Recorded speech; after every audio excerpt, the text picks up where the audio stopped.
कभी कभी सच बात भी विडंबना बन जाती है। जब कोई बात समझ से बाहर होती है, जब कोई बात समझ में ना आए, तो वह चमत्कार दिखने लगती है। एक ऐसी कहानी सुनाने जा रहा हूं जिस कहानी से आपकी सोच बदल सकती है।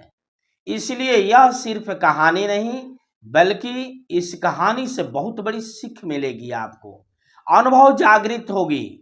वीडियो को लाइक कर दीजिए और पहली बार चैनल पर हैं तो चैनल को सब्सक्राइब कर ऑल नोटिफिकेशन का बटन दबा दीजिए और वीडियो को शेयर जरूर कर दीजिए ताकि सही बात हर जन जन को पहुंच सके।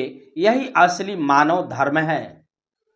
अब जानते हैं तथागत बुद्ध के विषय में कि तथागत बुद्ध वहां पर कौन ऐसी कार्य कर दिए जो वहां के मौजूद लोग चमत्कारी समझने लगे। अब गहरी रूप से ध्यान लगाकर चिंतन मंथन करते रहिए और वीडियो में अंत तक बने रहिए। तथागत बुद्ध को एक गांव के अंदर में प्रवचन के लिए बुलावा था, मगर उस गांव में जाने से पहले एक बड़ी नदी पड़ती थी।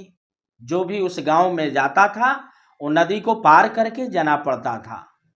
तथागत बुद्ध उस गांव में जाने के लिए जब नदी पर पहुंचे तो नदी पर देखे कि बहुत सारे भीड़ लगी हुई है।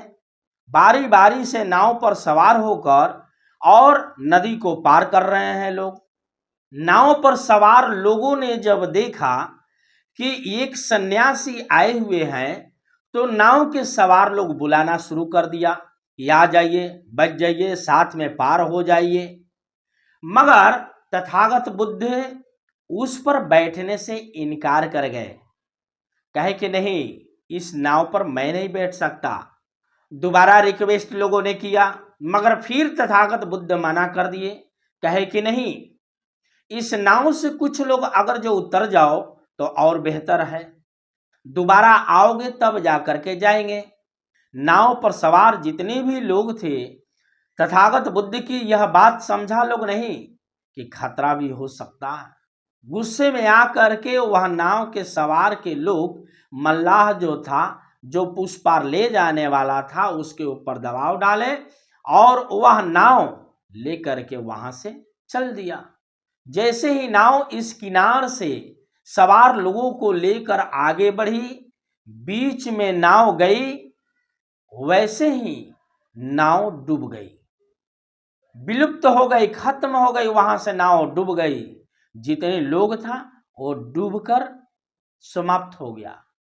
नदी के किनारे कुछ लोग और भी जाने के लिए जो लोग तैयार थे, उन लोगों ने सोचा कि ये नाव डूबने वाली थी, इसीलिए यह सन्यासी उस नाव पर नहीं चढ़ा। वहां के लोग मौजूद कहने लगे कि यह तो चमत्कार हो गया, अपने आप को बचा लिया और नाव को डुबा दिया। ये तो आश्चर्यचकित वाला सन्यासी बात कर दिया। तथागत बुद्ध बहुत ही दुखित हुए और वहां के मौजूद लोगों से कहने लगे कि मैं मना कर रहा था कि ये नाव डूब जाएगी।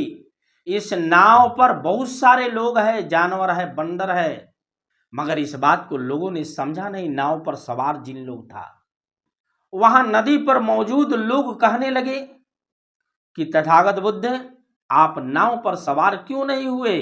आपको ही देखकर हम लोग भी सवार इस नाव पर नहीं हुए। ऐसा क्या बात था, क्या कारण था? तथागत बुद्ध कहे कि नाव पर मैं सवार इसलिए नहीं हुआ, उस नाव पर सवार ऊंट था, एक मंदाड़ी दिखाने वाला बंदर भी लेकर के बैठा था।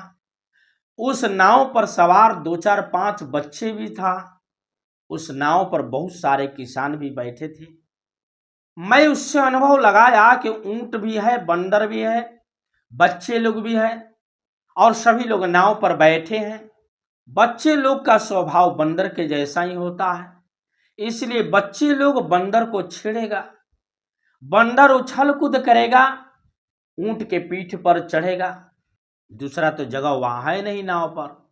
और बड़ा जानवर जो ऊंट है, वह ऊंट इधर उधर हिलेगा, नाव असंतुलित होगी पानी में और फिर नाव के सवार पर लोग के साथ में घटना घटेगी।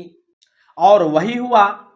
तब वहां के लोगों को समझ में आया कि तथागत बुद्ध इसीलिए नाव पर सवार नहीं हुए, और अच्छा हुआ, भला हुआ कि इन्हीं को देखकर हम लोग भी इस नाव पर सवार नहीं हुए।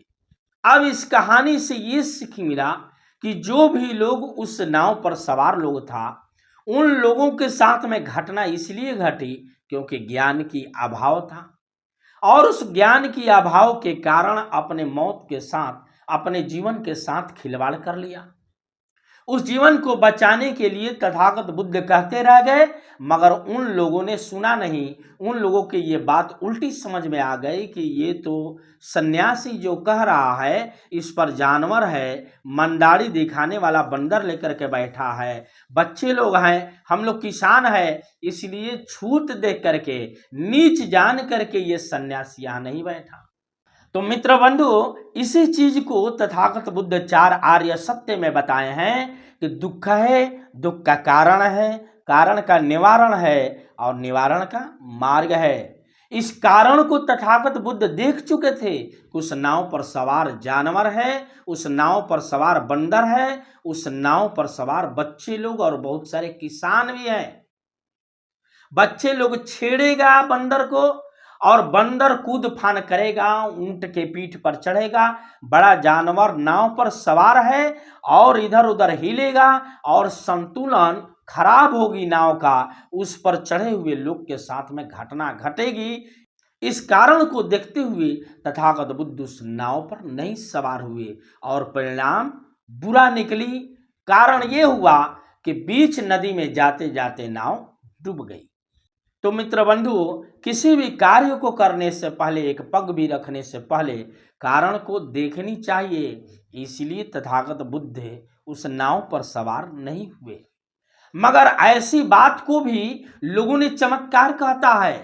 पहली बात तो तथागत बुद्ध कभी चमत्कार को मानते नहीं, क्योंकि चमत्कार ज्ञान की अभाव को माना जाता है। क्योंकि चमत्कार उसी को कहा जाता है जहां पर ज्ञान की अभाव हो। जब उस बात के विषय में पता चल जाए, उस कारण को पता चल जाए कि इसी के कारण ये कार्य हो रहा है, तो चमत्कार वहां खत्म हो जाती है। चमत्कार अर्थात धोखा होती है, चमत्कार अर्थात ज्ञान की अभाव होती है। तो मित्र बंधु, इस कहानी से आपको क्या सीख मिली, कमेंट बॉक्स में जरूर लिखिए। और पहली बार चैनल पर हैं तो सब्सक्राइब कर ऑल नोटिफिकेशन का बटन दबा दीजिए, और वीडियो को शेयर जरूर कीजिए, ताकि तथागत बुद्ध की कहानी से काफी अनुभव दृष्टि बढ़े। यही असली मानव धर्म है। धन्यवाद। नमो बुद्धाय। जय।